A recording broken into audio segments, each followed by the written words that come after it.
հիմա դուրը փակ կպահեմ, քանի որ հիմա աշխատում եմ հենց այդ մրցանակի վրա։ Ես գացիկ, չէ, պաուզա էր։ Բոլորն էլ գիտեն ինչպիսի մարդուն իրանք չեն ատում։ Այո։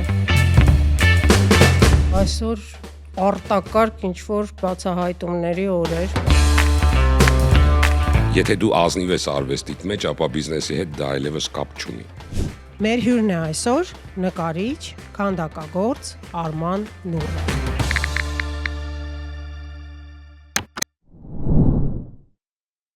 Նուր ջան, դուք ոսկերիչ եք։ Չէ, էլ չէ։ Արդեն չէ, բայց եղել եք։ Եղել եմ երկար տարիներ ու ես կուզեի, որ այդ բառը ոսկերիչ բառը առհասարակ մեր աբիխոդից դուրս գա։ Հա, իսկապես յուվիլիր ռուսերեն գեղեցիկ է հնչում։ Հայերեն ինչ բառ։ Զարդագործ ունենք գեղեցիկ բառ։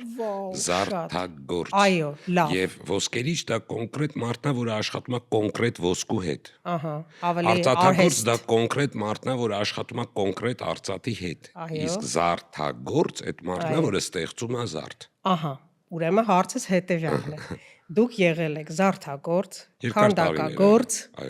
դիզայներ, մի խոսքով լայն սպեկտր։ Այդ ամեն ինչը կարելի է մի բառով անվանել նկարիչ։ Այո, դուք ձեզ անվանում եք նկարիչ։ Ես չեմ անվանում, իմ դիպլոմների մեջ տենց է գրված, դա ես չեմ անվանել։ Հա, եթե ձեզ հարցնում են դուք ով եք մասնագիտությամբ, դուք ասում եք նկարիչ։ Թղթաբանորեն մասնագիտությամբ նկարիչ եմ։ Ահա։ Նուր կեղծ անունը ես ընթացքում, ճիշտն ասած, ինչ մեղքս թաքցնեմ, երբ սկսեցի նախապատրաստվել մեր զրույցին, այդտեղ նոր իմացա, որ Նուրը միրգ չի, այլ լույս։ Չէ։ Նաև որոշ լեզուներում Նուրը նշանակում է լույս, որոշ լեզուներում նշանակում է ժպտերես, որոշ լեզուներում նշանակում է գիտելիք, որոշ տարբեր լեզուներում, օրինակ գերմաներենում Նուրը նշանակում է միայն։ Եվ իմ պարագայում դա Նուր մրգի մասին է խոսքը։ Այսինքն սկզբնաղբյուրը եղել է միրգը, քանի որ հայերենում դա նշանակում է կոնկրետ մրգի տեսակ։ Միրգ թե հատապտուղ, առհասարակ հատապտուղ։ Բայց դա եղել է նրանից, որ մանկապարտեզում 5 տարեկանում մրգերի հանդեսի ժամանակ ես Նուրի դերն էի տանում, մեկը դամբուլն էր, մյուսը տանձն էր, մեկը խնձորն էր, մեկը կաղամբն էր։ Ձեր բախտը բերել է։ Հա, ես Նուրն էի, հա, եւ այդ դերը ինձ սազեց, մնաց իմ վրա որպես մականուն, հետո դարձավ արվեստի կեղծանուն եւ հետո դարձավ օֆիցիալ պասպորտով իմ ազգանունը։ Ահա, իսկ ինչու որոշեցիք պասպորտով։ Որովհետեւ որոշեցի, որ մականուն կամ կեղծանուն դա մի քիչ սխալ է առաջին հերթին եւ իսկ օրենքով ինչի օրենքը ընդունեց, քանի որ Հայաստանի Հանրապետության Սահմանադրության մեջ չկա, երբ որ դու կարող ես ազգանունդ փոխել, տենց իրավունք չկա, եթե չես փոխում ազգանունդ ամուսնուդ կամ տիկնոջդ ազգանունը չես վերցնում, կամ մյուս պապիկիդ, տատիկիդ ազգանունը չես վերցնում, դու չես կարող ուղղակի հորինած կամ ինչ որ վերցրած ազգանուն ունենալ։ Բանն այն է, որ բոլոր իմ միջազգային հաղթանակները, բոլոր իմ միջազգային դիպլոմները, մեդալները, բոլորը Նուրով էին։ Եվ հետևաբար հաշվի առնելով, որ իմ ներկայիս անունը, պասպորտային անունը, անձնագրային անունը չի համապատասխանում իմ նվաճումների անվան հետ, որոշում կայացվեց, հատուկ որոշում, հատուկ դրույթ դրվեց, որ իմ անունը, անձնագրային անունը փոխվի, ազգանունը փոխվի, դառնա համապատասխան իմ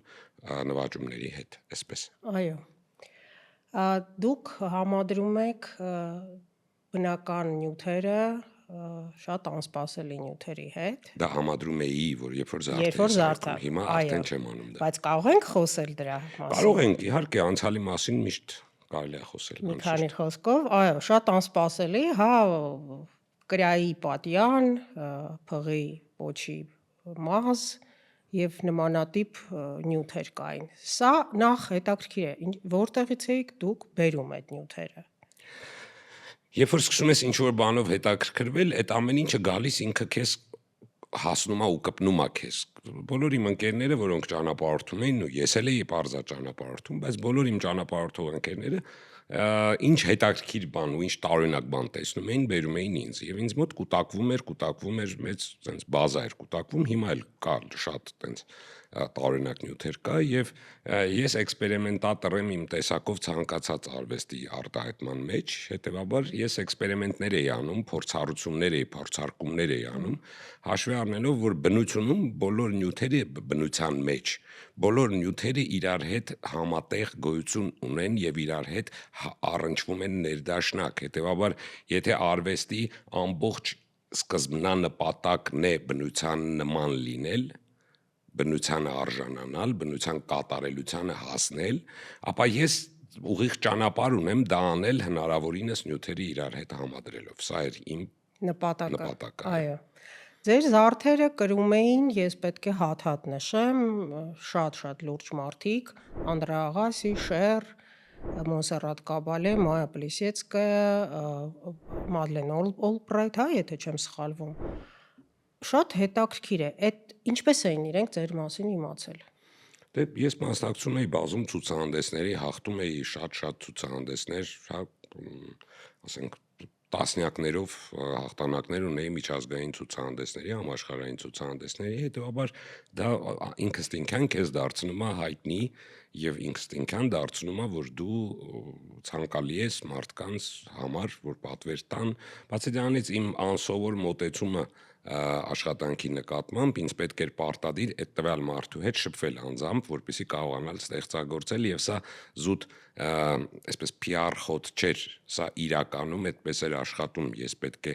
այդ ոգեշնչումը ունենայի, որ կարողանայի ստեղծագործել եւ միշտ չէր, որ ոգեշնչումը ունենում էի տվյալ մարդու շփման հետ։ Այո։ Հետևանքով, հետեւաբար միշտ չէր, որ պատվերը իրականանում էր։ Ահա։ Այսինքն կան պատվերներ, որոնք անգամ կեսից կասեցվել են, արդեն կիսապատրաստ, գրեթե պատրաստ պատվերը կասեցվել է, քանի որ ես հասկացել եմ, որ չի ստացվում այս մարդու համար, ազնիվ չեմ։ Այո, շատ գեղեցիկ զարդ եմ ստացել, այո, ինքը կհավանի, այո, ինքը կվճարի դրա համար, բայց ես համաձայն չեմ այս զարդը հանել աշխարհի երես, եւ շատ զարդեր կեսից անգամ կասեցվել են։ Իսկ այս անհատների զարդերը ժամանակ կար դուք իրենց հետ անձամբ շփվեիք, որպեսզի դուք այդ օբրազը, որպեսզի դուք այդպես էր պայմանը, իրանք պետք է գային, ես պետք է շփվեի, որից հետո զարդը պատրաստ է։ գային Երևան, Կամ Երևան գային, կամ գային ինչ որ մի տեղ, որտեղ ես ցուցադրվում եմ տվյալ պահին, ինչ որ հանդիպում պետք է տեղի ունենա։ հա, եւ դա վաճառվում էր այդ զարդը, թե դուք նվիրել եք։ Չէ, իհարկե վաճառվում էր, դա պատվեր էր։ Ահա, Դա ի սկզբանե գրանցված պատվեր էր։ ահա։ Ուրեմն художник должен быть голодным, դա ձեր մասին չէ։ Դուք հրաշալի նկարիչ եք եւ հրաշալի բիզնեսմեն։ Նայեք, սա մի քիչ բարդ քննարկելի հարց է, քանի որ բազում մանրունքներից է կայացած, հա, քանի որ ես շատ սկզբունքային էի իմ արվեստի մեջ եւ մինչեւ այսօր ցանկացած արտահայտման մեջ արվեստի ես շատ սկզբունքային եմ եւ պերֆեկցիոնիստ եմ, ինձ համար շատ կարեւոր է վերջնական ռեզուլտատը ստացվի այնպես, ինչպես ես մտածել եմ, ինչպես եւ ծանել եմ ինձ գլխիս մեջ, հա, ուղեղիս մեջ։ Շատ դեպքերում օրինակ, երբ որ պատվերը նախապես խոսվում էր, որ այս սա գնի սահմանում պետքա լինի, իսկ ես կատարելուց հասկանում եի, որ ես այդ գինը վաղուց անցել եմ, ես ուղղակի չէի ասում մարդուն, որ անցել եմ, ուղղակի տալիս էի եւ իմ գրպանից ավելացնելով, այսինքն կորուստ տալով, հա, ու շատ դեպքերում այդպես է եղել։ Դա է պատճառը, որ համարվելով զարդագործության ժամանակում, երբ որ ես զարդագործությամբ էի զբաղվում, համարվելով ցանկալի զարդագործ եւ հայտնի զարդագործ, ես տենց շատ երկար տարիներ Վարշավեի ապրում, տուն չունեի, մեքենա չունեի, այսպես, այսինքն հեչ պարտադիր չի, որ դու լինես, եթե դու ազնիվ ես արվեստիդ մեջ, ապա բիզնեսի հետ դա այլևս կապ չունի։ Այսօր էլ է այդպես։ Այսօր էլ է այդպես, այո, այսօր էլ է այդպես, քանի որ շատ մարդիկ չեն հասկանում, ինչի ես այլևս զարդագործությամբ չեմ զբաղվում, քանի որ դա գեղանկարչություն քանդակ։ Եվ քանի որ արդեն կայացած բիզնես էր, կայացած բրենդ էր, մարդիկ վճարում էին դրա համար եւ վճարում էին շատ բարձր գին։ Ոչ մի նորմալ մարդ չի կարող հրաժարվել իր կյանքի եկած հասած ուղուց, հասել ես արդեն մի կետ, որ քեզ ճանաչում են, վերջ, ու բոլորը ուզում են դա ունենան։ Եվ մեկ էլ ասում ես վերջ էլ չեմ անում։ Դա բիզնես տեսանկյունից, հա, ոչ մեկ չի հասկանա ու չեն էլ հասկանում մինչև այսօր։ Բայց ես համարեցի, որ ես ավարտեցի այս էջը իմ կյանքում եւ ես հա աճելու եւ ոչ թե աճելու, այլ ուղղակի այլ կերպ, այլ ճանապարհով գնալու ժամանակն է եկել իմ եւ ես որոշեցի, որ ես փոխում եմ ճանապարհս, ոչ թե փոխում եմ, մնում եմ արվեստի մեջ, մնում եմ ազնիվ արվեստիս մեջ, մնում եմ նույն ոլորտում, ուղղակի ասելիքս հիմա պետքա լինի ոչ թե անձի համար, քանի որ զարդի պարագայում ես արտահայտվում էի անձի մասին, այլ պետք է լինի մարդկության համար, բոլորին հասու պետքա լինի, քանի որ ես աճել եմ եւ մեծացել եմ եւ հասել եմ այս կետին։ Այո։ Դուք շատ գեղեցիկ արտահայտություն եք արել, որ ստեղծագործ լինելը դա մանկություն պահպանելն է, հա, հոգու մեջ պետք է մանուկ մնաս, որ լինես ստեղծագործող։ Մոտավորապես իմաստը։ Ես այդ ձևակերպումը տվել եմ իմ մասին չեմ տվել, հավատացեք, դա ինձ մասին չէր։ Դա հանճար, ես հանճարի ձևակերպումն եմ տվել։ Ով է հանճարը։ Հանճարը այն մարդն է, որը իր մեջ միշտ պահպանում է մանուկին, բայց դրա հետ մեկտեղ ձեռք է բերում շատ գիտելիք։ Եվ այդ մանկության այդ չարաճիճիությունը, հա, այդ տենց այդ փայլող աչքերը ու վազվզող աչքերը եւ պրպատուն վիճակը եւ գիտելիքը իրար հետ համադրվելով դառնում է հանճար։ Ահա, դուք հանճարի վրա եք, չէ՞ աշխատում, մոտակա քանդակ եք ստեղծում։ Դա իմ ամենահին քանդակներից մեկն է, 98 թվին ստեղծած, որը 29 հատ Grand-Prix ունի միջազգային ցուցահանդեսի, եւ դա իմ ամենահայտնի աշխատանքն է։ Իսկ ճանճը 17 թվին է Ճանճը ստեղծվել է 2008 թվին, 2007 թվին եւ ցուցադրվել է առաջին անգամ 17 թվին եւ հաղթել է Ֆլորենսի բիենալեն, որից հետո եվրոպական 9 երկրներում ցուցադրվել է։ Ճանճը հսկայական է, մարդաբույ։ Նաեւ ճանճը մի շարք տարբեր մասերից է կազմված։ Դա մեծ պրոյեկտ է, որը կազմված է մեծ ճանճից, որը 3 մետր է, փոքր ճանճից, որը ակնոց է։ Ինձ մոտ է հիմա պահեստավորված, այո, պատրաստվում է մյուս իր շքերթին, երթին աշխարհով։ Դուք պատմում եք, որ ժյուրիի նախագահան այդ բիենալեի, երբ ճանճը տեսավ, ձեզ մրցանակ հանձնելիս, ասաց, որ ավելի սա կարող էր ստեղծել միայն առաջի քրիստոնեություն, հա, ընդունած ազգի ներկայացուցիչ։ Այո։ Ինչ հայկականություն էր նա տեսել ճանճի մեջ։ Նուրջ էր, չէ՞, վերջ-վերջ արծիվ քրիստոնեություն էր տեսել ճանճի մեջ, քանի որ ճանճը քարոզում էր բացարձակ սեր։ Աստվածային հոգևոր սեր, ագապե։ Ճանճը դրա մասին էր, ամբողջ ճանճի գաղափարախոսությունը հենց ատելությունը դարձնել սեր, սրա մասին էր։ Եվ վերջերս ինձ մի հարց տվեցին, այ դուք որոշեցիք ամբողջ աշխարհին քարոզել, թե ոնց կարելի է ատելությունը դարձնել սեր։ Ինձ այսպես հարց տվեցին։ Արդյոք դուք այլևս ոչ մեկին չեք ատում։ Քանի որ դուք գիտեք դրա ձևը։ Ասեցի չէ, ես գիտեմ ձևը, բայց դա չի նշանակում, որ ես չեմ ատում։ Ատելությունը դա ընտրություն է, եւ սիրելն էլ է ընտրություն։ Եվ երբ որ դու ուզում ես ազատվել ատելությունից, այո, ես այդ ձևաչափը կամ այդ բաղադրատոմսը ճանճի միջոցով տվել եմ, բայց դա այն ժամանակ է ակտուալ, երբ որ դու դա ուզում ես անել։ Երբ որ դու ուզում ես ատել եւ պատճառ ունես ատելու, ապա դա քո ընտրությունն է։ Ինձ ասում են դուք ներողամիտ չեք, ասում եմ իսկ գիտեք որ ներողամտությունը ամենամեծ ինքնահավանությունն է ու էգոիզմը։ Այդ ով եմ ես, որ ներեմ, ներում է Աստված, թող Աստված ների։ Ես ինձ Աստծո տեղ չեմ դնում, հետեւաբար եթե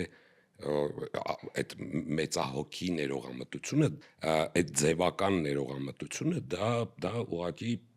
շատ մեծ կարծիք ունի մարդը ինքը իր մասին, այդ շատ վատ բան է, որ ինքը ասում է ես ներում եմ, չէ, դու չես կարող ներել, դու ով ես որ ներես, դու ընդամենը մարդ ես, կարող է ներել Աստված եւ թող Աստված ների։ Ասում են ես ներել եմ, բայց չեմ մոռացել։ Իմ կարծիքով հենց դա այն է, որ չես ներել, ի վերջո։ Միանշանակ, այո, ոնց կարող ես ներել եւ չմոռանալ։ Դու կարող ես երբեք վատը չցանկանալ։ Այո։ Չցանկանալ դա չարա, վատ ցանկանալը։ Այո, դու վատ չես ցանկանում, բայց դու չես ներել, դու հետ չես ընդունել։ Այո։ Քանի որ դու գիտես, որ այդ մարդը դրան ունակ է եւ երկրորդ անգամ այդ նույն հարվածը չես ուզում ստանալ։ Հետևաբար դու եթե չես ընդունել հետ, հետևաբար դու չես էլ ներել։ Այո։ Այսօր ինչի միջոցով եք ատելությունից ազատվում։ Ինչ եք ստեղծում։ Չէ, ես չեմ նպատակ դրել ատելությունից ազատվել, այդ Դա ինձ նպատակը թվում է չունեմ։ մի գործիքներից մեկն է, այսպես ասած։ Այդ նպատակը չունեմ, ես ուրիշ նպատակ ունեմ։ Ես նպատակ ունեմ մարդկանց սովորեցնել դառնալ այնպիսին, որպիսի առիթ չունենամ իրանց ատել։ Ահա։ Հասկացա։ Հասկացաք։ Հասկացա։ Այսինքն ես փորձում եմ սա քարոզել իմ արվեստի միջոցով։ Ջանջի միջոցով ես ցույց տվեցի, որ ոնց կարելի է ատելությունը դարձնել սեր։ Իսկ հիմա իմ մյուս արվեստի աշխատանքներով ես փորձում եմ ուղղակի ցույց տալ մարդուն, թե ինչպիսին է պետք լինել, որպեսզի առիթ չլինի իրանց ատել։ Եվ ինչպիսին։ Բարի, ազնիվ, Ոչ նախանձ։ ոչ նախանձ, այո, սիրող, նվիրող։ Այդքանը ինձ թվում է բավարար է։ Բոլորս գիտենք ինչա պետք, որպեսզի ատելություն չառաջանա։ Բոլորս հասկանում ենք դա։ Հա, այո։ Դա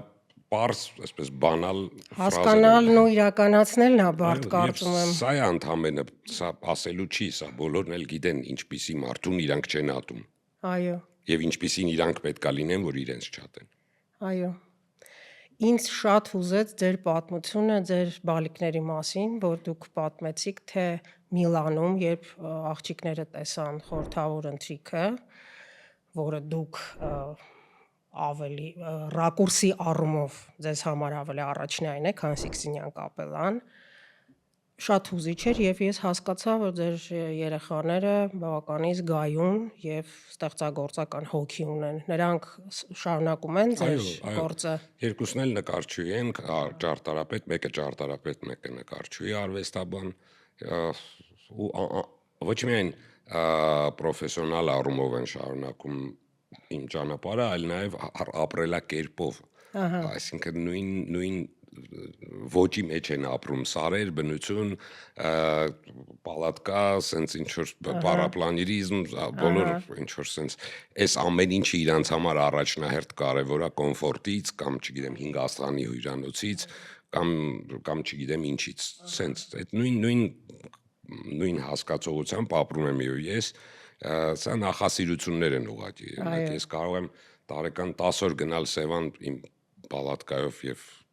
այդ իմ ամենասիրած ժամանակն է, ես անհամբեր սպասում եմ այդ օրերին, երբ որ ես կկարողանամ, երբ որ եղանակը թույլ կտա,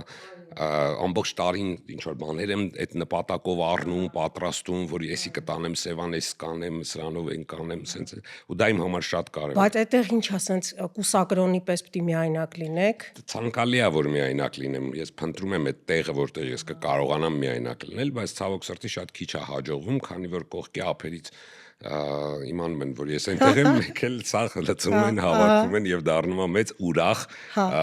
այսպես բան, տուսովկա դառնում, բայց նայեք, էն էլ է լավ։ Իհարկե, ամեն երկու տարբերակն էլ լավ է, երբ որ հավաքվում են, էլի լավ է, բայց երբ որ մենակ եմ, էլի լավ։ Այո։ Դուք ինտրովերտ եք ձեր էությամբ, ինչպես եք կարծում։ Չէ, ես ինտրովերտ չեմ, քանի որ տեսեք ինտրովերտը դա այն մարդն է, որը մեկ միայնակություն է սիրում, փակված ու ոնց որ այդ կուսակրոն ասածն է ինտրովերտ։ Բայց ինձ իմ հետ հետաքրքիր է։ Հա։ Ինձ իմ հետ ուրախ է։ Այո։ Հետևաբար ես փակված չեմ, եթե ես մենակ եմ, ես շփվում եմ ինքս ինձ հետ ու դա շատ կայֆ է։ Այո,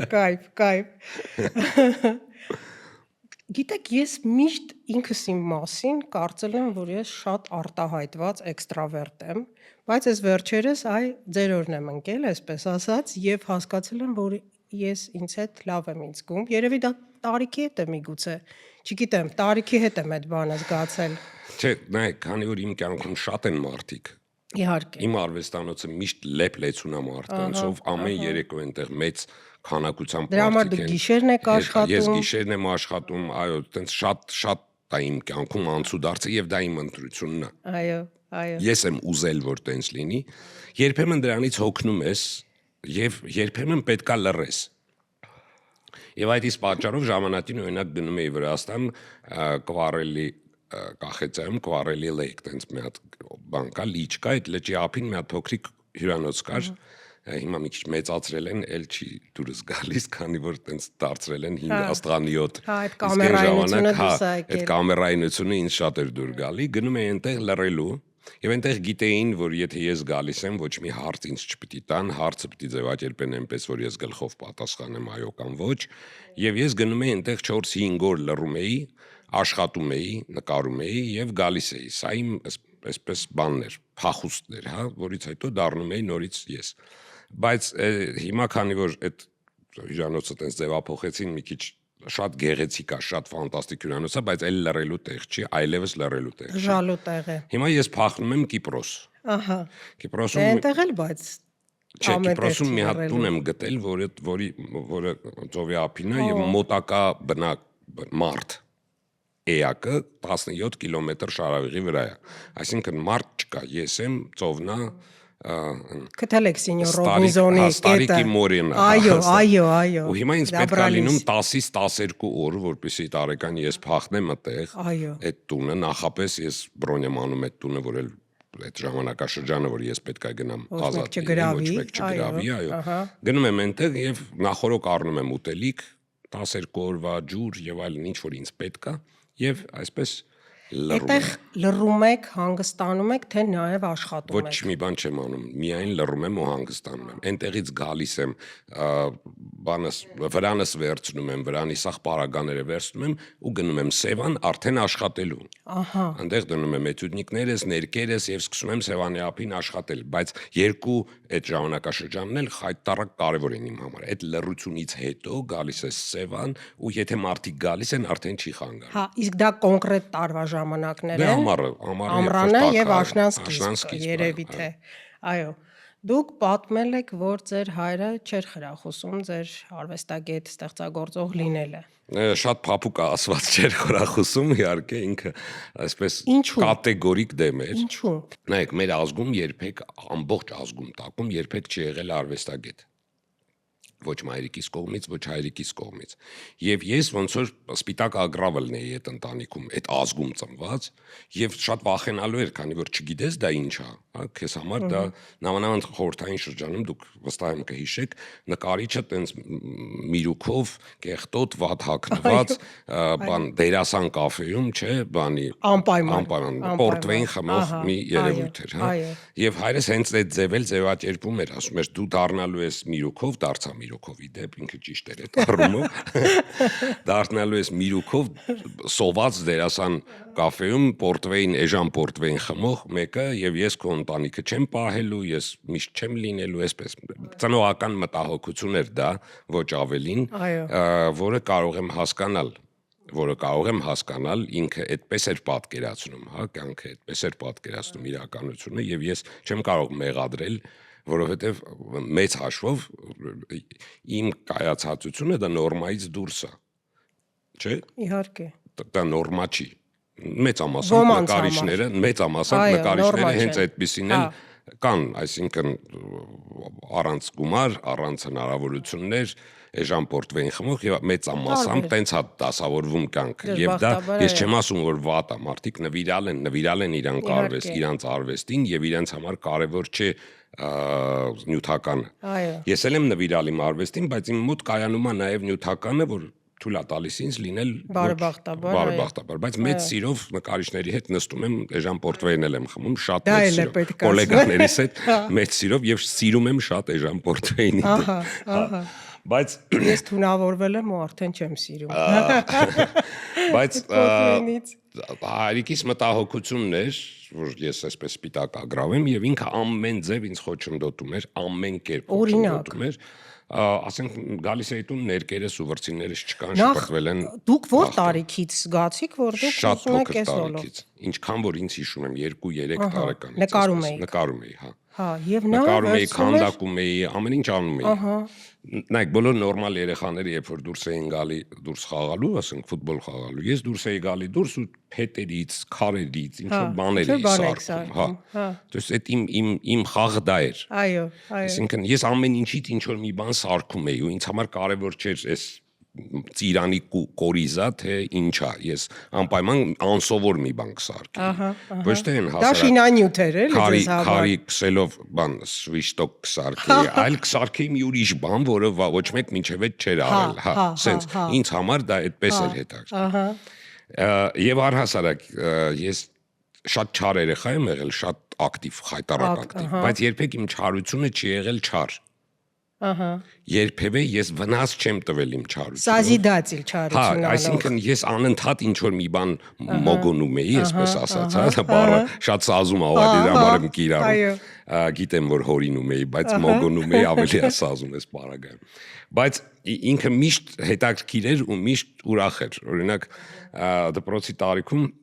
հիշում եմ մեր հայրեն լեզվի դասատուն Արմինե Հարությունյանն եթե ինքը հիմա ինձ նայի, տեսնի շատ կուրախանա, որ ես իրան հիշում եմ ու միշտ հիշում եմ, շատ խիստ էր, շատ խիստ ուսուցչուհի էր։ Որ դպրոցն եք ավարտել։ Բելինսկու անվան դպրոցն եմ ավարտել։ Շատ խիստ էր եւ նայեք, մենք լինելով ռուսական դպրոց, մենք հայերեն ավելի լավ գիտեինք եւ հայերեն ավելի շատ էինք, իմенно ուսուցչուհու կոնկրետ ուսուցչուհու պատճառով էր այդպես, որտեվ ուսուցչուհին էր այդպեսին, ոչ թե ծրագիրն էր այդպեսին։ Մենք հայերենում անցնում էինք բանաստեղծություններ, որոնք մեր ծրագրում չկային։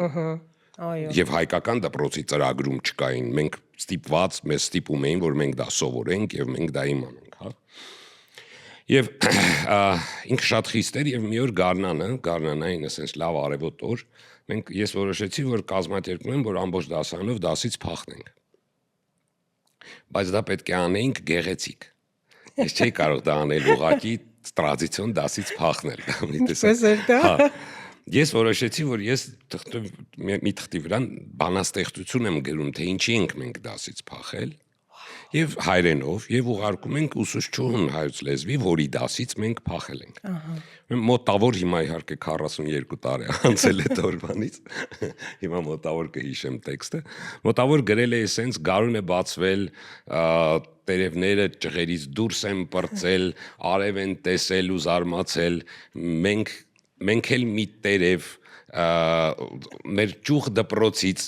դուրս ենք պրծել, արև ենք ուզում։ Մոտավորապես սենց մի բան եմ։ Հա, սրտանց եւ պարզ։ Հա, սենց հիմա սենց հանգավորվածություն իհարկե չեմ հիշում, բայց մոտավորապես կոնտեքստը էսպիսին էր։ Մյուս օրը գալիս ենք երբ որ դպրոց, Արմին Հարությունյան մտնում է դասարան, շատ զայրացած, իհարկե որ մենք դասից փախել ենք։ Եվ ասում է, թող վեր կանա այն, ով գրել էր այդ բանաստեղծությունը։ Դե բոլորս երեխա ենք իհարկե վախենում ենք, նստած ենք, ասում եմ, եթե չվեր կանա հեղինակը, ես բոլորին 2 եմ շարում։ Բոլորին դնում եմ հերթով 2։ Թող ազնվություն ունենա, մեկը վերցնի իր վրա մեղքը։ Դե պարզ է, ես չէի ուզի, որ դասարանը ամբողջ իմ պատճառով տուժի, ես վեր կացա կանգնեցի։ Ասես նայեց վրես, ասես ձեռագիրը քոնը չէր։ Բանն անուն էր, որ ես թելադրում էի, իսկ քնարիկը գրի էր առնում մեր դասարանի քնարի, քանի որ ինքը գեղեցիկ ձեռագիր ուներ, որպեսզի գեղեցիկ լինի։ Ձեռագիրը քոնը չէր, ձեռագիրը քնարիկինն էր։ Քնարիկ վեր կաց, քնարիկը վեր ա կանում, ու 2-ով գլուխներս կախ կանգնած ենք, ես ու քնարիկը։ Սենց անում։ Քնարիկ քեզ նշանակում եմ 2, նրա համար, որ 5 տարասխալ է իրարել ես քառատողի մեջ։ Խեղճ քնարիկ։ Նուր, իսկ քեզ նշանակում եմ 5, որովհետև լավ բանաստեղծություն էիր գրել։ Բայց կարքին ուսուցիչ էր, կարքին մարդ։ Դրա համար մինչև հիմա հիշում եմ իրան։ Դա պետք էր ամեն մեկը չէր գնահատում։ Այո, շատ ստեղծագործող հոգով ինձ թվում է կին էր։ Այսպես եւ այսպես չարություններ անում, այսինքն տրադիցիոն չարություն չի անում։ Իսկ այդ վերադառնալով թևի տակից հայրիկի դուրս գալ եւ ձեր գիծը տանել, դա ինչպես արեցիք։ Կադրից դուրս պատմեցիք, որ դուք Նազլո ընդունվեցիք թատերական դերասանական։ Առաջի տարին ընդունվում էի Ժող ինստիտուտ, հենց առաջի քննությունը մաթեմատիկան էր, բանանունը, որ 10-րդ դասանում մաթեմատիկայի բոլոր հանրապետական օլիմպիադաները հաղթել եմ։ Ես մաթեմատիկա շատ լավ գիտեմ մինչև այսօր։ Եվ քննության ժամանակ, երբ որ մտա քննաթերթիկը վերցրեցի, մինչև եկա նստեցի տեղս, արդեն բոլոր խնդիրները լուծված էին, այսինքն բոլոր խնդիրների պատասխանը գիտեի, որովհետև Ժող ինստիտուտի մաթեմատիկայի քննությունը շատ պարզ էր։ Ես սովորել էի, ես կարայի պոլիտեխնիկի երկրորդ կուրսի մաթեմատիկայի քննություն հանձնեի, ու ինձ համար սա ուղղակի բան էր այսպես, արևած աղիք էր, ճանապարհին չրթելով, հա։ Երբ որ նստեցի տեղս, հասկացա, որ եթե ես հիմա գրեմ սաղ ճիշտ, ապա ես կընդունվեմ ու ես պետք ստիպված լինեմ սովորեմ Ժող ինստիտուտում, որը ես հեչ չեմ ուզում։ Հետևաբար ես բռնեցի, ասեցի, ով չի կարում լուծի, տվեք լուծեմ ձեր քննաթերթիկները։ Ամբողջ այդ դահլիճի քննաթերթիկները լուծեցի, բաժանեցի։ Բոլորը ընդունվեցին այդ տարին, որ ես ում հասցրել էի օգնել։ Իսկ չընդունվեցի, բայց լավ գործ արեցի մարդկանց համար։ Ես բանի սևագրի մեջ շատ ճիշտ ամեն ճիշտ լուծումը տվեցի, քանի որ իմ ուսուցչին չուզեցի բանանեմ, վատ դրության մեջ տնեմ, որ ոնց կարար ուսուցիչը սենց ինձ դասավանդել, բայց մակրագրի մեջ ամբողջը սխալներով արտագրեցի եւ չընդունվեցի։ Հետո երկրորդ տարին որոշեցի, ասեցի լավ, հայրիկիս խնդրեցի, ասեցի լավ կարելի է գոնե ճարտարապետական ընդունվեմ, քանի որ դա ավելի մոտ է ինձ, լավ չես թողում նկարիչ լինեմ, գոնե թող ճարտարապետ լինեմ։ Հայրս ասեց ոչ։ Ասեցի շատ լավ, այդ դեպքում կդառնամ դերասան։ Ու գնացի ընդունվեցի թատերական, դերասանական ֆակուլտետ։ Իհարկե չէի ուզում դերասան դառնալ, ուղղակի դա ամբոստության մի հատ sense դեմարշ էր։ Չգնացի դասի ու գնացի բանակ, խորհրդային բանակ, խորհրդային տարիներ։ Վերջին բաններ, զորակոչներ, խորհրդային միության վերջի զորակոչներ, 2 տարի ծառայելուց հետո վերադարձա եւ արդեն այդ ժամանակ մութ տարիներն էին, արդեն են որ կոպիտ ասած շունը տիրոջը չէր ճանաչում, ամենախառնվել էր իրար, ես ընդունվեցի Կիրառական արվեստի ինստիտուտ, ոնց որ դա իմ բանն էր, հա, ոնց որ առաջի ինստիտուտն էր, որը արվեստի ես ընդունվեցի, բայց մինչև այդ ես շատ երկար տարիներ Իգիթյան կենտրոն հաճախել եմ Սամվել Բաղդասարյանի դասարան, կերամիկայի դասարան, եւ դա է եղել իմ հիմքը։ Ոնց որ հիմքային։ Ձեր քույրն ու եղբայրն էլ ունեին ձգտումներ, բայց նրանց չի հաջողվել։ Նրանք չկարողացան այդ շեմը անցնել, հա, այդ շեմը կոտրել, ցավոք սրտի, բայց ես կոտրեցի այդ շեմը, երևի թե տարբերությունը մեծ էր, ոնց որ ամբողջ ուշադրությունը կենտրոնացած էր քույրիկիս եւ եղբորս վրա։ Իրանք մեծն էին, քույրս 10 տարով, եղբայրս 6 տարով ինձնից մեծ։ Հետո ծնողների հայրից ես տակից հա մեծացել էի ու արդեն ուշ էր։ Ես մեծացա ու արդեն ուշ էր իմ դեմը առնել, ոնց որ ինձ չկարողացան կոնտրոլել։ Էներգիան խեղճ մարդու չհերիկեց արդեն։ Եվ վերադառնալով ընդունվեցի առաջին ինստիտուտս Կիրառական արվեստի ինստիտուտ, որից հետո գնացի երկրորդ կուրսից գնացի Մոսկվայում ընդունվեցի արվեստի ինստիտուտ եւ միաժամանակ կուրսեր գեմոլոգիայի ինստիտուտում, քարագիտության ինստիտուտում, եւ փաստորեն այսպես իրար հետ միասին ես սովորում էի համ Երևանի Կիրառական արվեստի ինստիտուտում, համ Մոսկվայի արվեստի ինստիտուտում, համ գեմոլոգիայում միաժամանակ էի սովորում։ Երևանից ինձ չհանեցին, որովհետև շատ լավ էի սովորում եւ ինձ որոշեցին, որ այսպեսի բան են անում, ոնց որ ժեստ են անում, եթե ես ամեն տարի գալիս եմ սեսիաները հանձնում եմ միայն գերազանց, ապա ինձ պահում են, հա։ Հեռակամոտ, այդպես։ Դա այսպես ասած հեռակա էր, ոչ օֆիցիալ հեռակա էր։ Եվ ես հետեւաբար գալիս էի ամեն տարի բոլոր սեսիաների, ես պետք է հանձնեի քննությունները պետք է հանձնեի 5-ով։ Ես իրավունք չունեի 4 ստանալու, 4 ստանա ինստիտուտից դուրս էի մնում, այսպես էր պայմանը։ Իսկ Ռուսաստանում ինչպես է։ Իսկ Ռուսաստանում արդեն ստացիոնար սովորում էի, 2 տեղում ստացիոնար սովորում էի համալսարանում եւ սովորում, հա, այսպես կարողանում էի, համել աշխատում էի դեպ, որ գլուխս պահեմ։ Ապրում էի հանրակացարանում, հա։ Չէ, տուն էի վարձել, քանի որ աշխատում էի, կարող էի տուն վարձել, որից հետո վերադարձա, ավարտեցի 3-ն էլ իրար հետ, որից հետո մեկնեցի Միացյալ Նահանգներ, շարունակել ուսումս Միացյալ Նահանգներում, այսպես։ Եվ արդեն վերադառնալով Միացյալ Նահանգներից հիմնեցի Նուր դիզայն ստուդիան, որտեղ հավաքեցի իմ կուրսեցիներին, Երևանի ինստիտուտի կուրսեցիներին եւ ստեղծեցի ստուդիա, որը սկսեց ստեղծել Ահա, աշխատանքներ, այո։ Ես անչափ սիրում եմ Ֆլորենցիան, քանզի դա առաջին քաղաքն էր արտասահմանյան, որը ես այցելեցի իմ կյանքում, բայց այնուամենայնիվ ինձ շատ դուր եկավ ձեր արտահայտությունը, որ դուք ասացիք, որ այնտեղ սառած է ժամանակը, որ մեր Երևանը դա մեր այրայրելու ցուցանիշն է, հա, հայ ազգի։ Տեսեք, Ֆլորենցիան համարվում է աշխարհի ամենագեղեցիկ քաղաքներից մեկը, եթե ոչ ամենագեղեցիկ քաղաքը։ Իհարկե մեծ խոնարհումով ամբողջ արվեստին եւ ամբողջ այդ գեղեցկությանը, որը կա այդ քաղաքում, մեծ խոնարհումով ես չեմ սիրում Ֆլորենցիան։ Ինչի, որովհետեւ ինքը ինձ համար չափից շատ է։ Ինքը չի թույլ տալի, որ իմ աչքը հանգստանա գոնե մի վայրկյան։ Այո, ապրել այնտեղ շատ ծանր է, ես անգամ սինդրոմ կա, հիմա սինդրոմի անունը չեմ հիշում, որը Ֆլորենցիայում հենց տեղ ունենում, որ մարդիկ վատանում են։ Եվ եթե դու արվեստը մեջովդ ես անցկացնում ամեն դետալը արվեստի ու նկատում ես ուղղակի տուրիստ չես, որ այսպես, ապա կարող ես այդ սինդրոմը, ու ես ունեցել եմ այդ սինդրոմը, ես Ֆլորենցիան չեմ սիրում եւ ինձ համար ինքը չափից ավելին է, այն որ չափը անցել է արդեն, չի թողել մի հատ կետ, որ ես աչքս հանգստանա։ Ի փոխարենս օրինակ եվրոպական քաղաքներից ես գտա ինձ համար բացահայտեցի Բրյուգը, որը ինձ համար շատ ավելի գեղեցիկ է, քան Ֆլորենսը, Վենիսը իրար հետ վերցրած։ Ահա։ Առհասարակ եվրոպական քաղաքները շատ իրար նման են։ Իհարկե։ Հիմնականում նույնն են, գրեթե։ Այո։ Եվ երկար տարիներ հրճվելով, հիանալով եվրոպական քաղաքների հետ, հին, նոր եւ այլն այս մոտեցումների Շատ համահայտ եմ ձեզ հետ։ այս ամեն ինչի հետ ես մի օր այլ աչքով նայեցի Երևանին։ Ահա։ Իմ ընկերներից մեկը Շվեյցարիայից մի հատ ընկեր ունեի, որը էլի սա աշխարհը պատտվել էր, սա ամեն ինչ գիտեր։ Մի օր ես ասացի, բայց եվրոպական քաղաքները շատ սիրուն են, ասում են, որ դու չես հասկանում, ասում են, դու ապրում ես մի քաղաքում, որ աչքդ սովորել է, այլ չես նկատում այդ քաղաքը։ Ասում եմ, ես եվրոպացի եմ,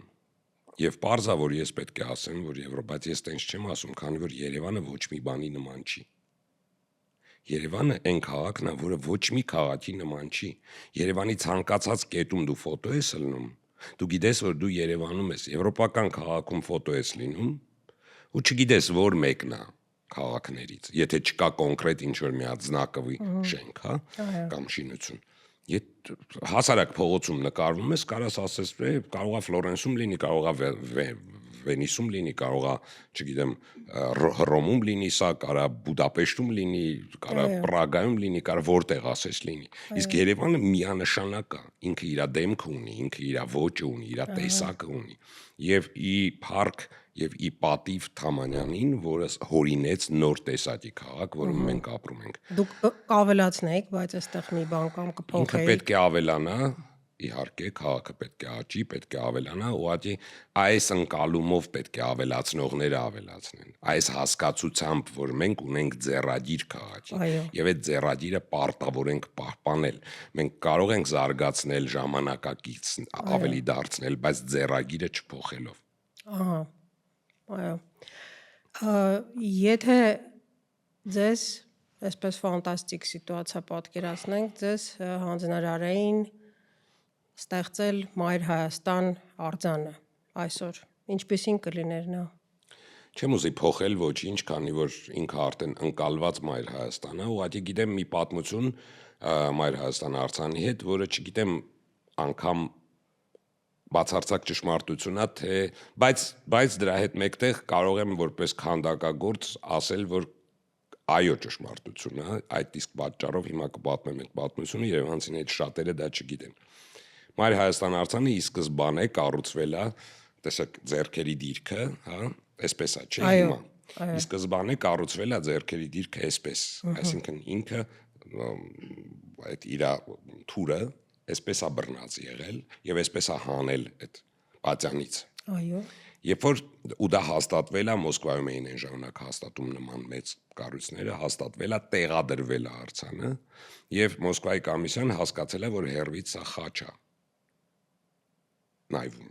արձանը խաչ է, մեծ խաչ է նայում։ Եվ շատ արագ ասել են փոխել։ Եվ ստիպել են, որպեսզի քանդակագործը կտրի այս ձեռքը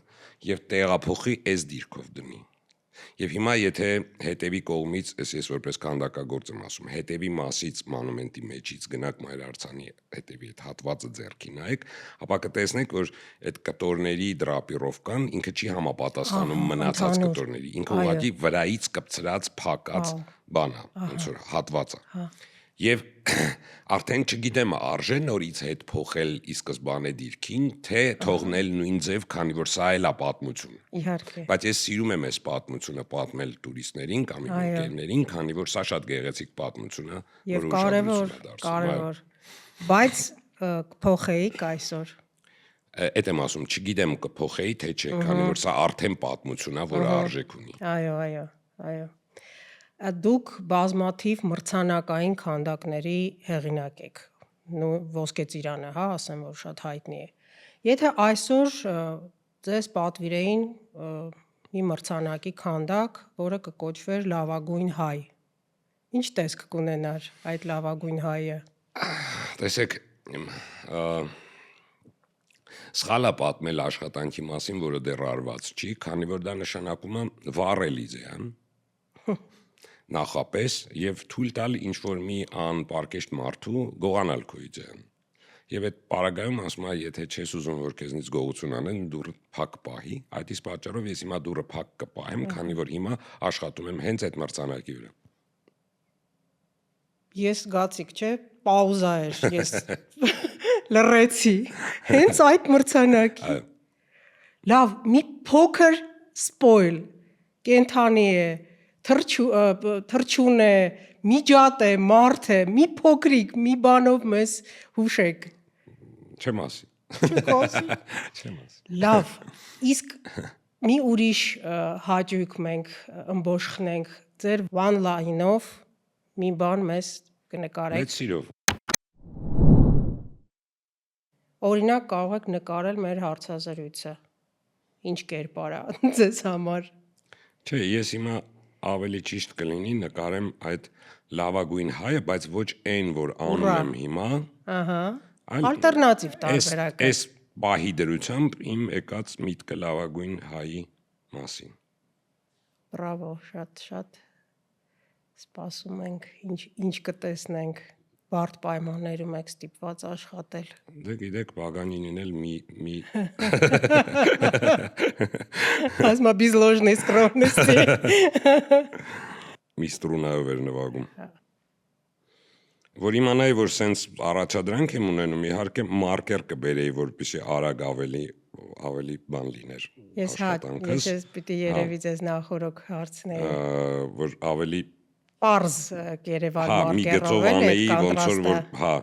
ոնց որ անում եմ, բայց հիմա մատիտով ստիպված եմ մի քիչ ավելի դանդաղ անել։ Մենք հրճված էինք Ավետի դիմանկարից իր գրքի։ Հա, երկրորդ իդեպ տոմի մեջ տվյալ իր այդ ժողովածուների երկրորդ մասը չէ պետք է դուրս գա։ Երկրորդ մասում կլինի այլ դիմանկար։ Երրորդ մասում ուրիշ դիմանկար, ամեն մասը կունենա իր դիմանկարային։ Այսօր արտակարգ ինչ-որ բացահայտումների օրեր մեզ համար եւ սպասելիքներ ունենք փաստորեն շատ լուրջ։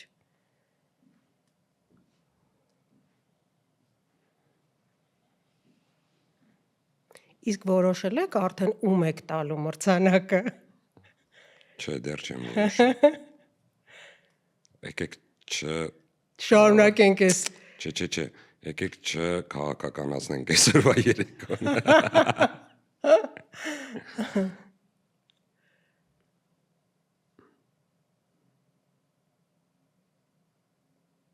Մենք այսօր օրինակ ուր գնանք, որպեսզի տեսնենք ձեր վերջին գործերը։ Այս պահի դրությամբ Միացյալ Նահանգներում Արթուն Գելերին իմ ցուցասրահն է, որտեղ ցուցադրվում են իմ աշխատանքները։ Քանդակները հենց գեղանկարչական աշխատանքներն են այնտեղ ցուցադրվում, որտեղ կարելի է միշտ տեսնել Երկրորդը արվեստանոց ինձ մոտ, եթե հայտարարված ցուցահանդես չկա, ապա արվեստանոցը միշտ կա, իսկ մոտակա մեծ քանակությամբ ցուցահանդեսներ է նախապատրաստվում հոկտեմբեր-նոյեմբեր ամիսներին Փարիզում, Վենետիկում եւ Ցյուրիխում։ Ահա, իսկ գեղանկարչական գործերը ինչ ոճի մեջ են ձեր։ One line։ Ամբողջ այս ոճն է։ Լավ, մեծ էքսկուրսիաներ արվեստանոցում ձեզ մոտ լինում են։ Այո։ Ահա, դա պետք է զանգահարել, հա, գրվել։ Այո, դա մենեջերի միջոցով կարելի է պայմանավորվել։ Մեծ էքսկուրսիաներ միշտ գալիս են դրսից, արտասահմանից, գալիս են մեծ խմբեր էքսկուրսիաներով, մեծացելով դե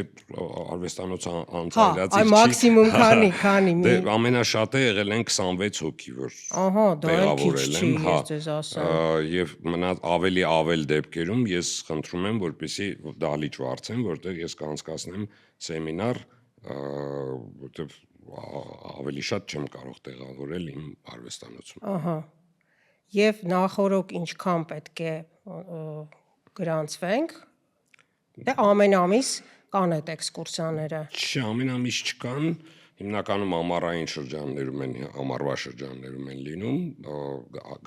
գարուն, աշուն, ամառ, այսպես շրջաններում, եթե ես երկրում եմ։ Այսինքն դա նախորոք պայմանավորվում են ու միշտ չի, որ ես հասանելի եմ, այսինքն երկրում եմ ցուցահանդեսի եմ, չեմ ինչ որ մի երկրում։ Երբ գամ ես։ Կարող եք գալ ցանկացած օր այս մոտորերս, ես դեռ արվեստանոցում եմ։ Ես կգամ Եվ դեռ հավատացեք, Հայաստանում։ սպասեք։ Հա, առայժմ դեռ Հայաստանում եմ։ Հիմա պետքա լինեի, իհարկե Հայաստանում չպետքա լինեի, պետք է լինեի Միացյալ Էմիրություններում, քանի որ այնտեղ մեծ պրոյեկտ եմ Մենք էլ անում։ չհասանք, այո։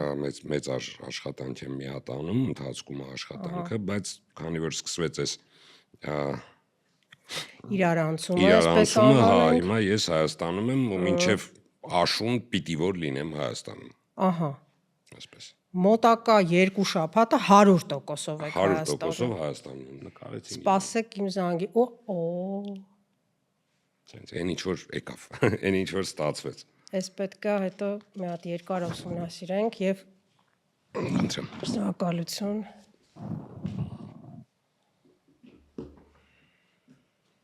Նուրջան, սա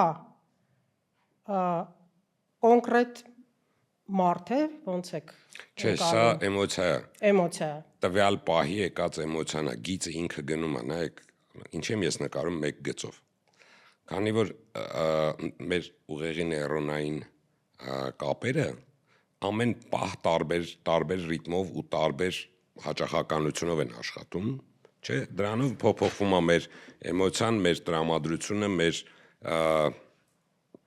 վերաբերմունքը տարբեր բաների, չէ, ամեն վարքան մենք տարբեր էմոցիան է։ Դա մեր նեյրոնային համակարգի, նեյրոնների տարբեր ռանդոմային աշխատանքի հետևանքն է։ Հետևաբար այս գիծը, երբ որ ես նկարում եմ գծով, ես անջատում եմ իմ իրական մտածողությունը, ես պոկվում եմ իրականությունից եւ ինչ որ ձեռքս ինքը տանում է։ Այսինքն նեյրոնները իրանք թելադրում են, որ պահին թեքվի գիծը, որ պահին ինքը գնա այս կողմ, որ պահին ինքը ուղիղ գա, որ պահին ինքը բարձրանա։ Եվ ի վերջո ստացվում է այն, ինչ որ ինձ թելադրեցին իմ նեյրոնները։ Սա երբ բացահայտեցիք այս ոճը։ Շատ փոքր տարիքից ես այսպես եմ նկարել եւ ես սա նկարչություն չեմ համարում, ես սա նեյրոնագիր եմ համարում, այսինքն սա գիր է։ Եվ երբեմն է երևի թե կկարողանան կարդան սա, քանի որ նեյրոնների աշխատանքը երբ որ կարողանան համակարգել մարդկությունը հասնի, իրանք երևի թե սա որպես նեյրոնագիր կկարողանան կարդալ։ Ահա, к слову об этом, վերջին հարցը։ Եթե 1000 տարի անցնի եւ հնեաբանները հայտնաբերեն ձեր գործերից մեկը, որը կուզեիք, որ դա լիներ։ Այն գործը, որ դեռ չեմ արել։ Բրավո։ Շնորհակալություն։ Ես էլ եմ շնորհակալ։